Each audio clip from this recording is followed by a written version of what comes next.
Добре, колеги, действаме с отначало как се създава база от данни по тази инструкция. И първото нещо, което трябва да направим, е да създадем самата база от данни. В случая ще кръстим служители, след което ще преминем към създаване на табличките последователно. Трябва ни аксес за целта.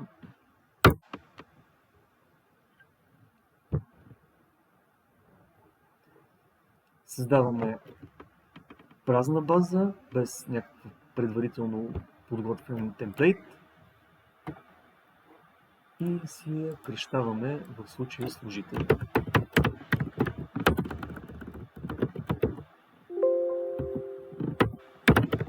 Само че ще е служители 24.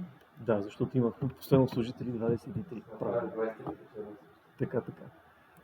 Добре. Сега, за да преминем към създаване на първата от табличките, отдели, най-добре е да започнем от нулата и в самата база данни, да затворим тази таблица, която към момента е в режим на преглед, и да създадем от менюто Create Table Design. Това е помощник за създаване на табличка. Структурата на първата от трите ни таблички. Съответно, имаме в тази структура да въведем име на полето, атрибута и типа на данните в това поле, в този атрибут. Стъпка по стъпка, първият ни атрибут се нарича код на отдел. Сега ще си взема наименованието от тук и ще го поставя като field name, име на полето. От тук имам падащо меню за възможните няколко типа на данните в този атрибут. Файла ни подсказва, че в случая код на отдел ще е с някакъв номер, т.е. избираме тип число, тип number. От падащото меню ще избера number. На следващото място, следващият атрибут е отдел с неговото наименование. Хващаме го тук. Можете да го напишете, няма проблем. В случай, за да спестим време, директно правим copy-paste. Този атрибут ще е вече от тип текст с дължина 50 символа, тъй като тук ще въведем наименование на самия отдел. Имаме текст с дължина ограничена до 50 символа. Избираме си текст, който и към момента е избрал, и ето от тук съответно имаме възможност да определим максималната дължина на полето. По зададеност това е 50 символа, ние сега ще ограничим на 255, ние сега ще ограничим на 50. С това първата табличка, атрибутите от първата табличка са създадени. Какво трябва да направим на следващото място? Да определим кой е първичният ключ за нашата табличка. По първичния ключ се идентифицира съответната таблица, за да могат да се направят релациите, връзките с останалите таблички. Как става определението на първичния ключ? Ами, полето, което определим за първичен ключ, върху него с десен бутон избираме Primary Key. Виждате, че тук има едно ключе отпред. Ако го изберем, автоматично пред това поле вече ще се е маркирало, че това е първичен ключ. Следващата стъпка е да дадем наименование на самата табличка. Тя ще се казва отдели. Как правим това? С бутончето Save. Ето тук. Съответно, когато се опитаме за първи път да запаметим нашата табличка, имаме възможност да й дадем различно наименование от това, което е по зададеност, в случая Table 1, кръщаваме отдели. Виждате, че тя вече се появява ето тук в нашата структура на базата от данни. Тази табличка е готова, затова сега ще я затворим. Минавам към следващата табличка. Тя ще е длъжности. Отново имам два атрибута, които трябва да създам. Код на длъжност, типът е number. Как се създаваше табличка? Create, Table Design и първото наименование на атрибут е код на длъжност. Взимам го, поставям го. Или го въвеждам с изписване, както е удобно. В случая типът е number. Избираме си отпадащото меню number или число, че ще са данните в нашия атрибут код на длъжност. Вторият ни атрибут е длъжност с нейното наименование. Взимаме си от тук. Видяхме, че типът на данните отново е текст с дължина 50 символа. Това го определяме, като изберем текст и дадем ограничението до 50 символа. Така, следващата стъпка беше да въведем първичен ключ, отново по поленцето код на длъжност, съответно задаваме първичният ключ. Понеже сме създали двата атрибута, трябва да преминем към задаване на наименованието на табличката, което е длъжности. Отново с Save даваме име длъжности на тази наша табличка. Две от три таблици от нашата база вече са готови. Минаваме към следващата табличка. Последна в случая. Тя е служители, но пък е с 6 атрибута. Първият атрибут е EGN. Ще си създам отново с Table Design таблица и ще си взема EGN, което, ако обърнете внимание, в случая типът на този атрибут е текст с дължина 10. Защо е текст, не е number, тъй като EGN е числа обикновено? Защото с число не може да ограничим брой на символи, докато EGN винаги е 10 символа, затова е текст. Като допълнителна уговорка в случая, ние няма да правим с тези числа никакви математически операции. Безсмислено е да пресмятаме някакви комбинации от различни EGN-та, затова нас не ни интересува неговата същност като число, интересува ни по-скоро да можем да го ограничим до 10 символа и това и правим с задаването му да е тип текст и дължината му да е до 10 символа. Минаваме напред. Име през име фамилия е следващият атрибут, който ще създадем.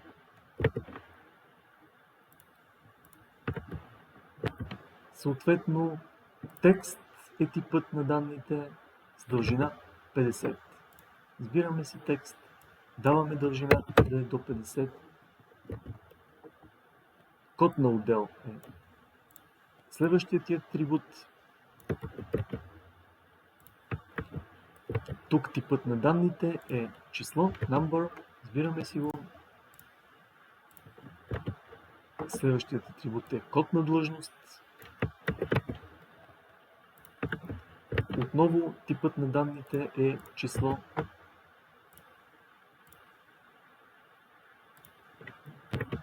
Следващият атрибут е от тип, който не сме виждали до сега. Date time. Ще го маркираме и него. Поставяме го и избираме Date time в случая. Той ще записваме някаква календарна информация. Следващият тип е основна заплата. Currency или валута е типът. Избираме отпадащото меню. Ако на български ви е менюто на Office пакета като цяло, то и тук типовете ще бъдат изписани на български. Currency е валута. Така, с това имаме създадени всички 6 атрибута. Вървим към създаване на първичния ключ. Преди това създаваме го върху EGN. И следващото, както колегите тук подсказват, запазване на самата табличка, за да е наименована.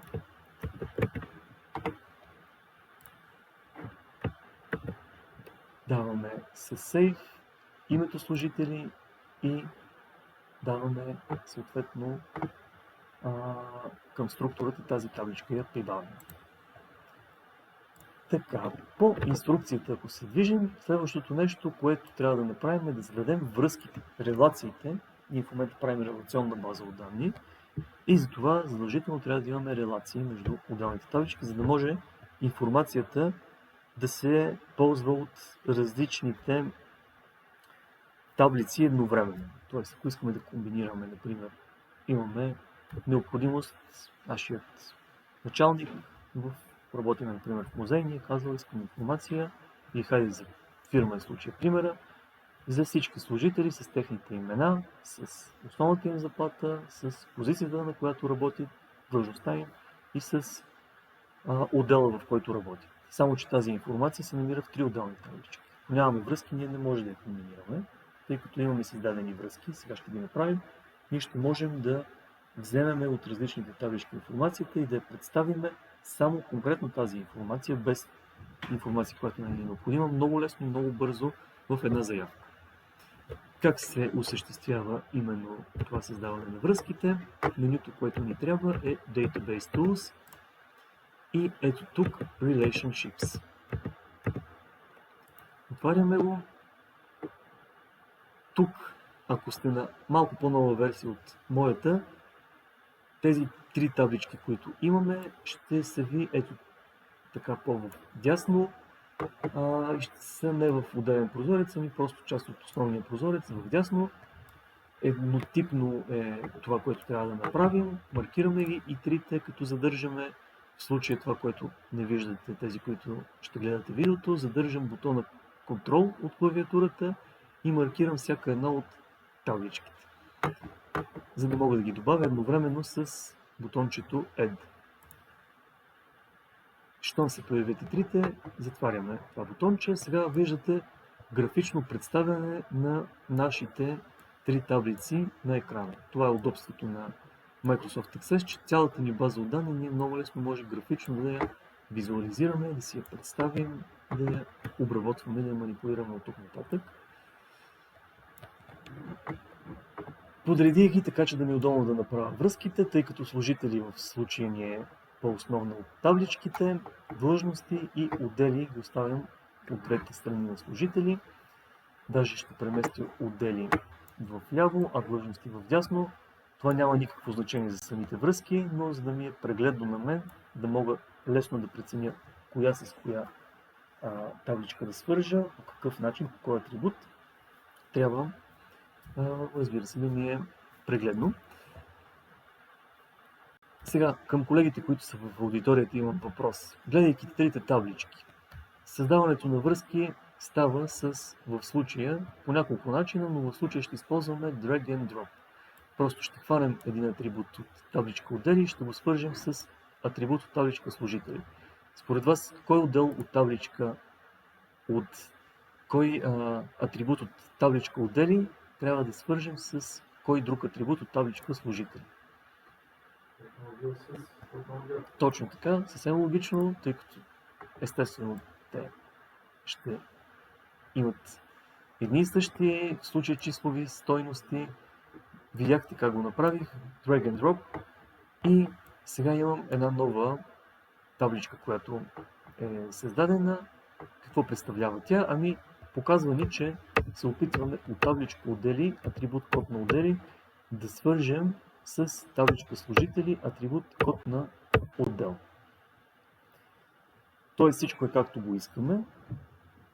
Допълнително това, което е хубаво да направим, не е задължително, но е хубаво да маркираме настройките за създаване на зависимости, интегритет в базата от данни. На английски това звучи като Enforce Referential Integrity. Какво прави това?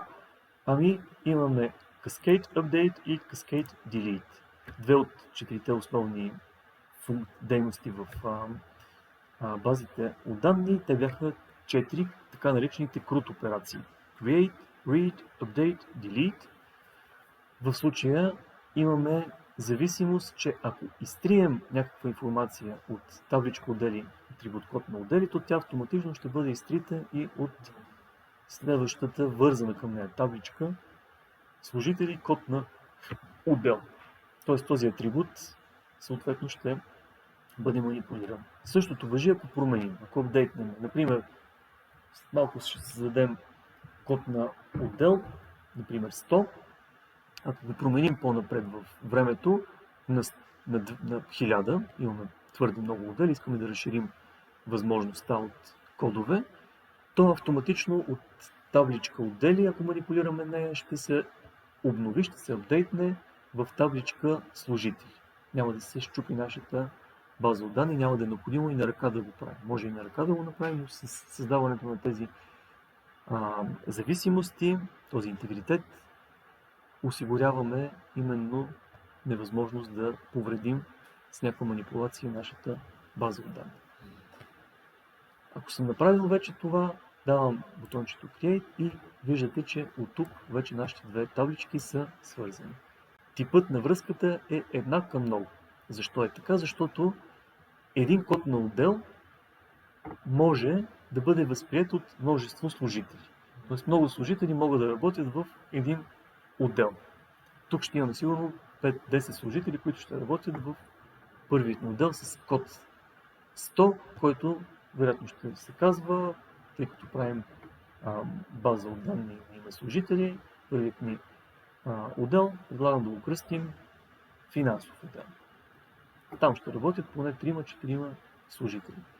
Те всичките ще са възприели този същият код, затова връзката е едно, виждате тук една единичка към много, виждате символа за безкрайност. По същия начин табличка длъжност ще вържем с табличка служители, код на длъжност от едната ще вържем с код на длъжност към другата. Преглеждаме дали всичко е както искаме. Създаваме зависимостите и сме получили нашата връзка. Следващото нещо, което трябва да направим, можем да затворим вече екрана за преглед. Това, което сега пита Access, е дали да запамети разположението на нашите таблички по екрана, дори да му дадем много, връзките ще ги има, но няма да, като го отворим следващия път, няма да е разположено по начина, по който сме го оставили. Аз ще му дам Yes, за да мога да го виждам по начина, по който съм го оставил. И сега, от тук нататък, трите таблички ще ги отворим. И длъжности, и отдели, и служители. Това, което вие трябва да направите, е да си измислите, съответно, според инструкцията, 3 записа в таблица отдели на първо място, 5 записа в таблица длъжности след това и 10 записа в таблица служители. Как става въвеждането? Ами, аз казах, че първият ни отдел, сега ще сме в отдели, ще е с код 100 и наименованието му ще е финансов отдел. Или финанси. Вторият ни отдел ще е с код 200 и ще е маркетинг.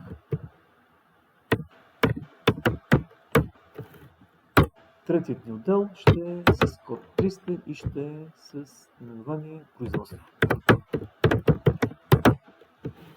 С това съм изпълнил въвеждането на 3 записа в таблица отдели. Сега отивам в таблица длъжности и въвеждам 5 записа в нея.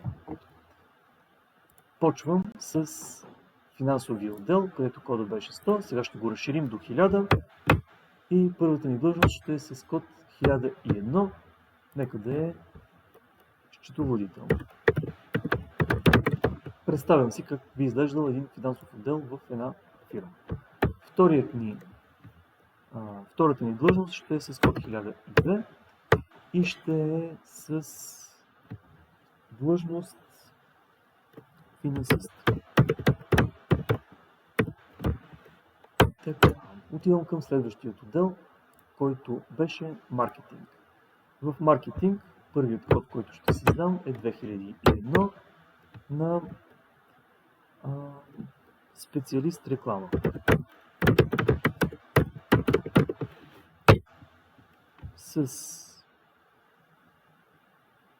Всъщност, за сега ще имам само един служител в този отдел, специалист реклама, маркетинг. Съответно, отивам към отдел производство, който беше третият отдел. Нека тук да имаме поне две длъжности. Тук кода ще е първият 3001.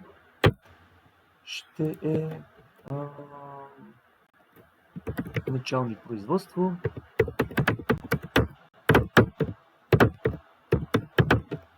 И 3002 ще е работник. С това имам 5 длъжности в табличка длъжности. Следващото нещо е да запиша 10 записа в таблица служители. Започвам с първото ЕГН, което ще е 10 пъти 1. Давам име на този служител.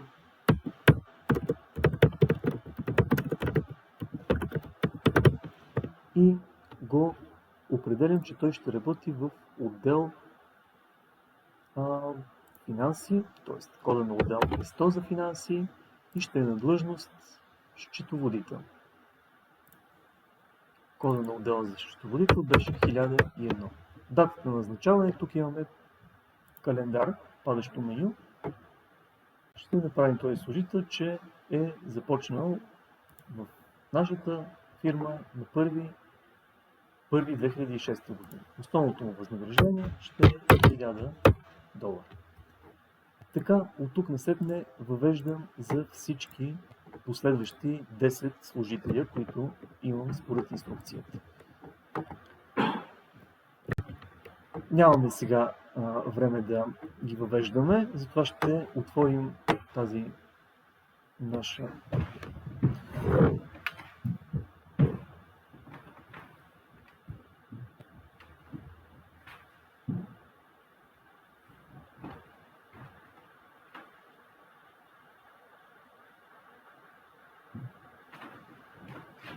така, тази наша база от данни сме запаметили вече. Аз ще отворя една предходна, идентична с тази, в която са въведени служителите.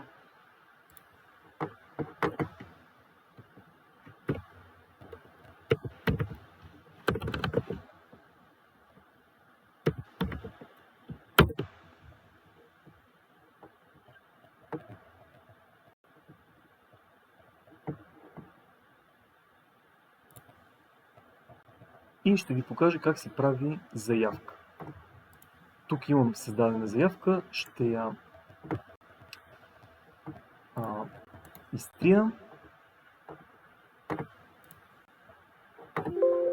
и ще създам на ново заявка. Виждате, че на практика са ни идентични табличките. Може би самите отдели и длъжности са малко по-различно наименовани, но логиката е една и съща. Тук си имам вече 9 служителя, като използвайки информацията от трите таблици, сега ще създам заявка по следното описание. Трябва нашата заявка да съдържа информация за име, презиме и фамилия на служителя, информация за това в кой отдел работи, с наименованието на отдела, длъжността, на която работи, основната заплата на този служител и трябва информацията да е подредена по азбучен ред на имената на служителите. Как става създаването на заявка? Бутончето менюто Create и бутончето Query Wizard. В случай ще използваме, т.е. помощник за създаване на заявка, ако сте в българското меню. От тук избираме Simple Query Wizard, т.е. възможно най-обикновена заявка. Като сега имам трите таблички, с които мога да си попълня тази заявка. Първо място казахме, че ни трябва име, презиме, фамилия. Тази информация я взимаме от табличка служители, защото тук имаме запаметена информацията за всички служители с тяхното име, презиме, фамилия. Виждате, използвайки този бутон, тук вече го преместих в selected fields. Тоест, това са атрибутите, полетата, които са избрани от мен, за да съставя заявката. Следващото нещо, което трябва да вземем, е отдел. Само че не кода на отдел. Тоест в табличката служители ние имаме кода на отдел, нас не интересува наименованието.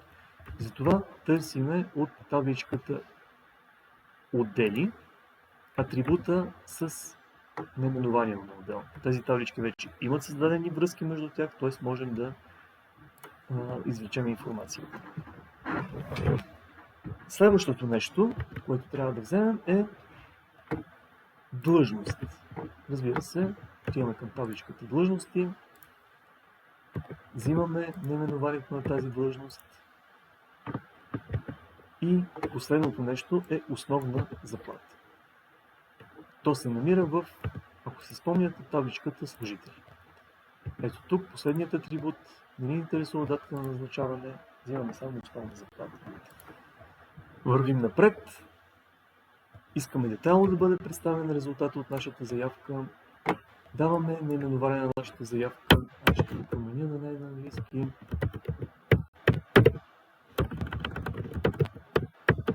Заявка служители и с натискането на Finish виждате, че вече нашата заявка е визуализирана по критериите, които ние искахме.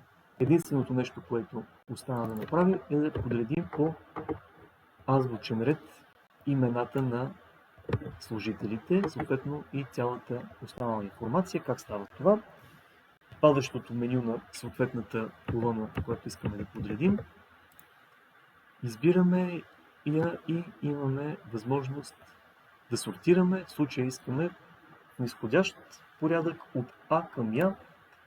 Всичките служители наши бяха съответно подредени по азбучен ред. Виждате обаче, че вече не са подредени, например, по отдел. Не са подредени по длъжност или по основна заплата.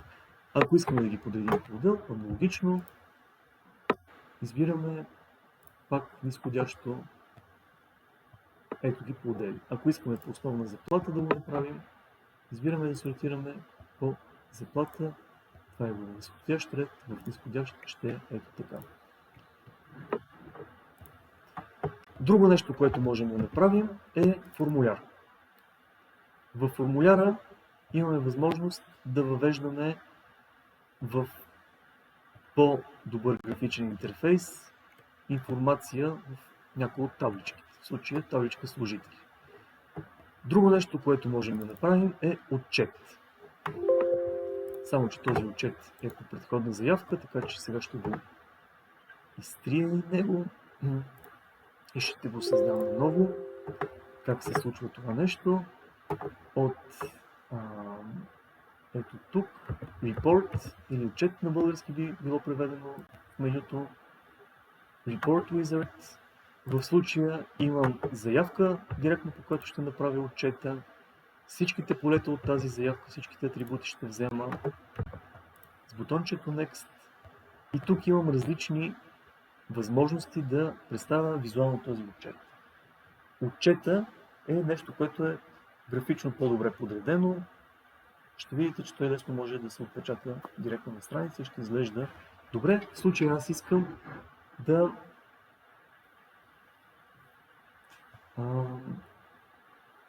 виждам информацията по отдели. Т.е. сортирам първо по отдели. За всеки от отделите имената на служителите с тяхната длъжност и основна заплата. Допълнително мога да въведа групиране по длъжност. В случая няма необходимост да го правя, защото нямам толкова много служители на различни длъжности. Но мога да въведа следващото ниво на групиране, как би изглеждало това. Ето така. Отдел, длъжност и тогава самите служители. В случай това е излишно, затова няма да го правя. Второ ниво на групиране. Тук сега мога да определя как да бъдат сортирани в отделите отделните служители. Дали да са име, през име, фамилия, по длъжност, по основна заплата. Аз ще избера основна заплата с низходящ ред. т.е. от по-висока към по-ниска основна заплата. Избрал съм и това допълнително сортиране. Начинът, по който да изглежда моят отчет, ще го оставя непроменен на този етап и ще напиша, че това е отчет по отдели. Финиш. И ето го моят отчет по отдели със съответните служители. Ето в счетоводство, в низходящ ред по основна заплата, как са подредени служителите, човешки ресурси, как са подредени, и в правен отдел имам само един служител, който също е подреден, така че няма как да бъде подреден, защото е само един единствен.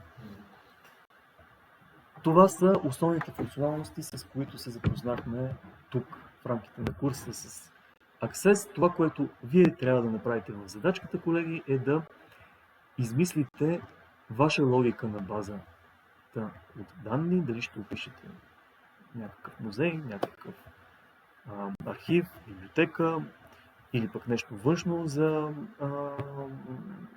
специалността, в която се обучавате към момента. Вие избирате темата.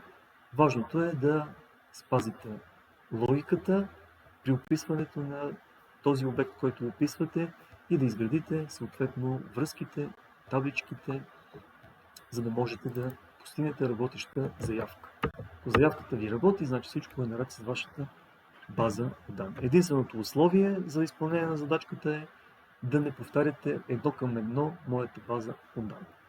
Можете пак да имате 3 таблички, няма проблем в това, но не трябва да е същата информация, същото описание на случая на фирма със служители.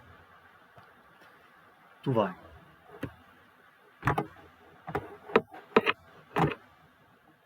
Спорна работа.